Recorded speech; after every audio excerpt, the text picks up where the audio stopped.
guys, it's David Giles, the property guy, and I'm very lucky today to have Rose Duly from Goodman, Chartered Accountants and Financial Advisors, independent financial advisors. We're very lucky to have you today. Thanks for inviting me, David. It's great. Okay, so what questions do you want to ask me? Would you mind explaining to everybody how the tax on rental income has now changed? Well, George Osborne brought these changes in quite a while ago, but they're only recently coming in to land, as it were, and it's a fundamental change in the way that rental income is calculated, and on top of that, it's going to mean that an awful lot of landlords are going to end up paying more tax. Yes. And it's definitely going to register on the ouch factor because circumstances vary, but it's going to be a noticeable change. So how would you know if you'd actually been caught by these new rules? Okay, it's not easy to give a simple answer because the answer depends on everybody's personal circumstances. Of course. So if I just explain how you can work it out, all right? Yeah.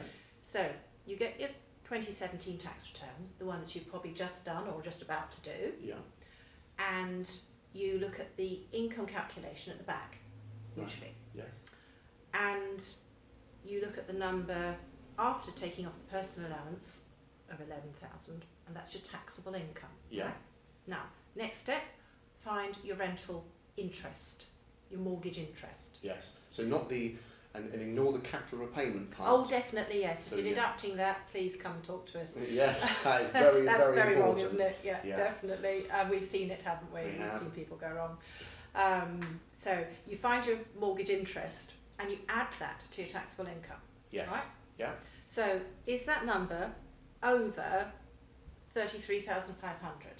Okay. If it's over, you're caught by the changes. Right. We've got quite a lot of clients at Embark that are basic rate taxpayers because they're very much at the beginning of their journeys. Yeah. And a lot of them, I would say probably most of them, don't think that they're actually going to be affected. You know, Yeah. Okay. yeah, because they're basic rate taxpayers now, and you know, presumably that can change. Yes. They aren't going to stay. They may not stay basic rate taxpayers. Remember, old style, you can take your mortgage interest away from your taxable income and get it down lower. Yeah. If you can't take your mortgage interest away from your taxable income is going to be higher. Yeah, quite. And if this is the basic rate threshold and you're now above it, you're into higher rates and therefore you're caught. Yeah. So yes, I think so. And you know, if you've got clients who aren't sure or who seem to be a bit confused about it, and let's face it, it's not a simple concept. You can tell that from how we're talking. Just get them to take advice. Absolutely, and you should Come to always... Goodman and we'll explain. Absolutely, Yeah. and I think that is the thing. Is that the key thing? Everybody's situation is different. Yes, that's true. And a lot of them try and get advice from someone down the pub, tell me parents, about it. friends, Yes. estate agents. Gosh, don't take tax advice from estate agents. I remember that. Yeah, and they kind of feel like, oh, they've done enough to satisfy themselves, but Yes, because there's an element of I don't really want to know about this. yeah, that's right. But getting the correct, appropriate advice for You need to you know. and your individual situation is absolutely crucial. Oh, absolutely, you can't beat it. And it is impossible to give general figures to you here in this video, other than what I said about find your tax return and add back the mortgage interest and see what number that gets you. It is so individual, and again, it'll depend. If you've got jointly owned properties, that's another whole ball game there, isn't Well, it? I see and I guess there's potentially, if you're a couple or spouse, you might be able to apportion rent between the two. Well, you two. can, as long as you do it right, which goes back Yes. to what I said earlier. Indeed, I was just thinking for using two lots of income allowance rather than one. Yes, and I mean, that's a truism of tax planning that's been around for ages, even in Old Star, but it's going to be re-looked at now because the landscape's changed. You can have unequal ownership of property, but again, it needs to be done legally right. You can't just say, oh, I'm going to give 90% to him and 10% to her. Right. You can't just do that You have because to that's set it up wrong. correctly. And, yes, you have to set it up. It's a thing called a declaration of trust. Yes. Okay, so you need a absolutely. lawyer. Yeah, need a lawyer for that. And that enables you to do that split, which can be quite neat No, for tax very good. in all sorts of ways. And these professional fees, a lot of people, if they hear about accountants or lawyers, they sort of think, oh, that's going to cost me a fortune. But from my personal experience and from behalf of clients, it isn't actually, such a huge expense, and it shouldn't really be looked at as a cost. It should be looked at as a saving, because if you set things up like this correctly and pay the appropriate money to get it set up, it pays dividends, doesn't it? Excuse the pun. For yes. thereon. I mean, if you're driving a Bentley, you probably take it to a Bentley garage to get it serviced. Yeah. And you wouldn't think twice about that. Tax advice is partially about structuring for the future, which is what we all like doing, of course. But it's also about peace of mind and knowing that you're getting it right and not having to worry about it. So that's another thing that we sell, in effect, by doing that. And really the costs of getting your tax return done professionally aren't high on the whole. It sounds like then that purchasing properties from now on, but putting them in limited companies is probably the right way to go because of Section 24 and the way it is attractive. Yes. It is attractive, but I guess there's problems. Is there from moving them into, from personal name or partnership into limited companies? And absolutely, of course, it is a very live question, and there's a whole load of problems with it. So, first of all, you've got to get your mortgage lender to play ball. Absolutely. Yeah, because instead of lending to you, they're lending to X Limited, your company, and banks don't like that so much. No, and it can be a new company, can't it? It doesn't have to be an existing company. It will be a new company that you'd set up. And initially, when this tax change came in, the banks really weren't playing ball. They weren't interested in lending to companies at all. No. But they have now woken up. Yeah, there seems to be a full spectrum. Yeah. And they are now more willing to do it. So, transferring properties that you own personally into a new company which you've set up. Easy? No. First of all, you've got to get your mortgagor to play ball. The bank's no longer lending to you, it would be lending to your company, and that will mean it's a new deal, basically. Yes, that's right, it's a new term, yeah. Exactly. So that's practical problem number one, and that's actually usually what kills it, practically speaking. But there's also a tax reason why, generally speaking, you wouldn't do it. You have to pretend that you've sold the company. You have to pretend that you've sold the property, to the company. Yes. And pay capital gains tax on the increase in value, even though you've got no cash. Yeah, so effectively you're selling it to yourself, but in the entity of a limited company. Yes, that's right, you're selling it to your company. Yes. So you have to pretend you've sold it, you have to pay, but it's not pretend when you pay the tax. No, absolutely not. So that's a bit of a downer. And secondly, the company has to pay stamp duty land tax at higher rates. Yes, which has all recently gone up, another subject. Absolutely, another sore point on the market value of this property. So basically the short answer is, if it's this direct, trying to put the properties into NewCo, you can't do it. The tax cost is just too... No, by the time you add up all the cost of moving it, compared to probably what you're going to save in terms of being able to claim against the interest rate, it's probably negligible, and it would take years for that to make any difference. Yes, absolutely. It is a bit of a no-brainer. That's not possible. Now, there is a wiggle around this. There is a planning potential for it. Listen. Okay. Now, if you're running your properties as a partnership, you, yourself and a spouse, and you have that partnership clearly set up and recognised, then it is possible to swing the partnership properties into the limited and get round these nasty tax consequences. You still have to get the lender to pay ball. But that's not a quick fix. No. And it does require certain, you've got to have the right facts on the ground.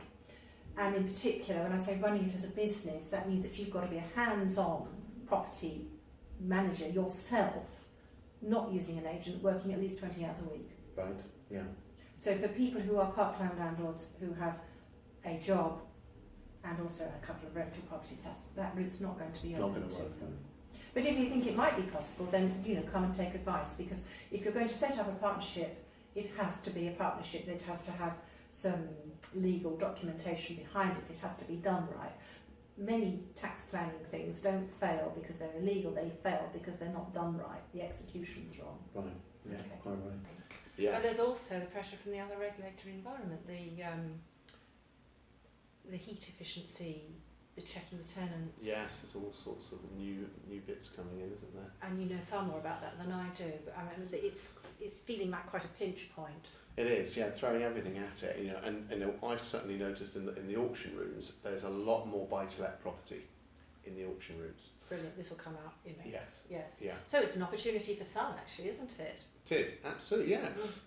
What's that thing? They say, be fearful when others are greedy and be greedy when others are fearful. Yeah, if you're in that position, you could be very sweet, couldn't you? You could, But because... it'd be nice to be a cash buyer though, wouldn't it? Yeah, and I think that's what a lot of people are doing. Certainly some of our clients are doing.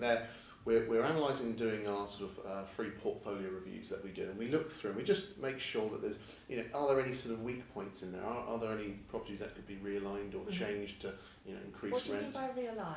I guess I mean by sometimes they're just set up as like a plain vanilla investment whereby they might just be a standard tenancy on a standard property, but we've got sort of methods and systems where we look at properties to see whether they qualify for an adjustment, and we kind of realign them, if you like, into a new strategy. So it might be that we...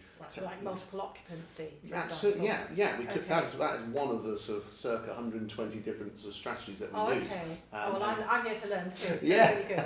Yeah, so, you could take, for example, a 4-bed semi-detached house, and if you converted the garage or did something in the loft or split the lounge up, you could quite quickly have a 6-room HMO, Okay. which would yield significantly higher. Oh yes, I know they're higher yield. I know that there's a lot of activity in that sector around here.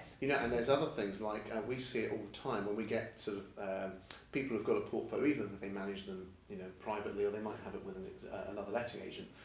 When we do our portfolio reviews, sometimes we see things in there where just screaming and blatantly obvious to us that there's an immediate rental rise that could be done. Maybe because the letting agents just let it go because the tenant's in there and you like the tenants, that's and they're right. in trouble. And sometimes that's valid. Yeah. But if you're getting a bit pinched on the money front, then you have to look at it in a more hard-nosed sort of way. You do, yeah. And there are other ways, like for example, housing benefit. There's the local housing authority allowances that they have things like, we'll see a portfolio and we'll see a property and it might be getting £400 a month, but it's a self-contained property.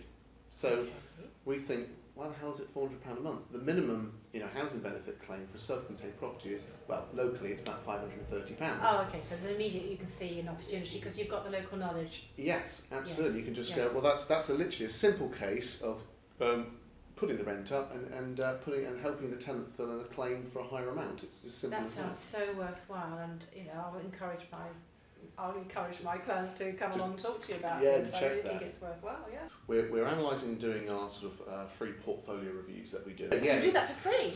Yeah, we do. Yeah, we do. Yeah, we look at the. So what do you charge for? So basically, we're very confident that once we've done a review and we've spotted a number of things opportunities, yes. And we say, look, under your current letting agent management contract, or even if they're self-managing, we look at it and we say, well, look, the things we've identified, if we were actually to implement them for you, 9 times out of 10, the additional revenue we create for them wipes out any cost. That's why we say it's not a cost, it's value. Yes.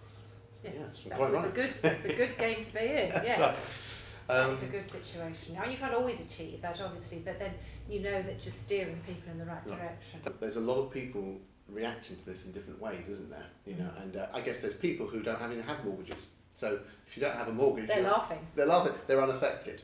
Absolutely. In effect, actually, they could probably sit on the sidelines with. If they're looking to buy more, and if there are casualties as a result, Oh yeah, they could snap them up. They could snap them up, and I guess be very happy. And I guess the casualties out there, I guess the unfortunate people who are highly geared, and maybe they've got unfavourable interest rates, and they're not able to refinance them onto the a sweeter deal fixed term because of the loan to value or because of their personal situation or something like that. All those things. And we've got clients. I've got a client with sort of 12 properties, and he's in that position, and he's really, after we've taken all the costs and maintenance and management fees, etc., he's really just washing his face. So he is quite concerned about that. Is quite common. I see a lot of clients like that as well, who are just about breaking even. But you see, guys, that's old style breaking even. New style, because you're no longer allowed to take the mortgage interest away from your rental income. You could be into higher rates, and you could be actually negative. You could be in a negative cash position going forward. And I would really encourage you to come and take advice if you've never done it before. I think now's the time to. Now is the time, yeah. Don't Now's the wait time to too do late. it. That's right. Yeah. And the other thing we notice, even though we are not independent financial advisors, but what I do notice a lot of times, once I look at someone's spreadsheet, or we put their bits and pieces onto our own spreadsheets and we look at it, and I look at the way people are geared, and I can see that some of them, might only be at 30 or 40% loan to value. Oh, okay. And if they're changing what they're doing or looking to scale up or build a portfolio, or they're looking at the interest rate changes, and they're just they need to do something. They need to sort of get a bit of a business plan for their property portfolio. I know sometimes identify that there's room there to be able to extract some money and put it into new assets. And I think one of the big USPs about your firm is that you don't just do accountancy, do you? No, we also are independent financial advisors, so we can cover the whole market, and we do mortgage advice as well within that bracket. Yeah, and I think absolutely. that's really great, because you've got it's a great synergy. A great synergy of two incredibly related, industries, aren't they? Yeah. And sometimes if you've got a financial advisor over there and an accountant over there, they don't always talk to each other. That's right, and having it under one roof. Absolutely, that does work really well. We do wealth management as well, so that's investment portfolio as well. So again, that's the same synergy. It does all work really well together. Yeah, thank you for that. Yeah. A lot of people bury their head in the sand. They think, hopefully it'll go away, hopefully they'll change the rules. But you have to react, and there's loads of things we can do. You can. You convey that really clearly. That there's lots of strategies. I was just thinking, put the rents up. Putting the rents up. I guess there might be something that from an accountancy point of view you can do, or from a financial point of view there might be a specialist lender out there. Exactly, but that is the point. Isn't it? There's once you're clear about what the problem is and identifying that you've got a problem to solve, then you can move on to the next stage, like what do we do about it? Absolutely.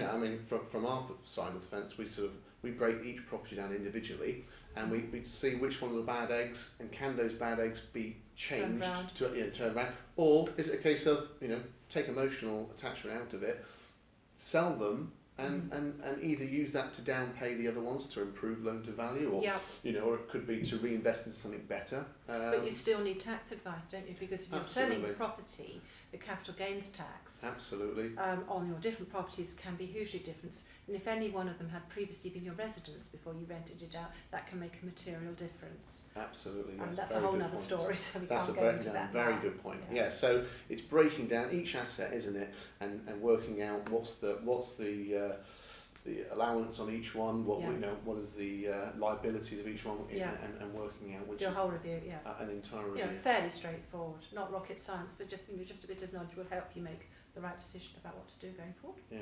Well, you've heard it here. If you want to get hold of Rose and look into this, and you should, if you're treating property as a business, which now the government are forcing you to do that, you need to get in touch. And on the bottom of the screen, you'll see now that all Rose's contact details coming up. And of course, if you want myself to have a look at any of your property portfolios and assess if there is any gold in those hills, and make sure that you are maximising each property as efficiently as possible, please get in contact with myself, David Giles. Again, details on the bottom of the screen, and we'll do a free portfolio review for you. Anyway, well, thank you for coming to join us today. Real pleasure to have you. Thank you for asking me, and thank you for watching. Thank you. We'll see you again soon. Cheers.